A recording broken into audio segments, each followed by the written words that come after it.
বাবা, বাবা, বাবা, তুমি বৃষ্টিতে ভিজো না। এদিকে দেখো, আকাশ কালা করে বৃষ্টি আসছে, বৃষ্টি। আরে বাবা, তাড়াতাড়ি বাড়িতে চলো। আর তোমাকে ফসলগুলো দেখতে হবে না বাবা, আমি তোমার কাছে চলে এসেছি।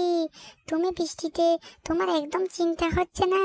তুমি বৃষ্টিতে ভিজলে কি হবে, তোমার তোমার সেটা চিন্তা হচ্ছে না। চলো চলো বাবা, বাড়িতে চলো, বাড়িতে চলো, তাড়াতাড়ি বাড়িতে চলো। আমার অনেক ভয় লাগছে।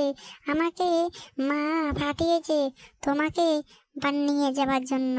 তুমি কেন ভিজছো বাবা? আরে মা, আমি যদি বৃষ্টিতে না ভিজি তো কেমন করে হবে সে কথা বল। এদিকে ফসলগুলোকে আজকে জল দিতে হবে, পানি দিতে হবে, না হলে তো বৃষ্টি আসলে সব পানি চলে যাবে। এই জন্য আমি এখানে দাঁড়িয়ে আছি। তুই চিন্তা করিস না, তুই যে বাড়িতে যা, বাড়িতে যা। তুই এখানে থাকলে লাভ হবে না, বাড়িতে চলে যা। আর বাড়িতে চলে যাই তোর মাকে বল ভাত রান্না করতে।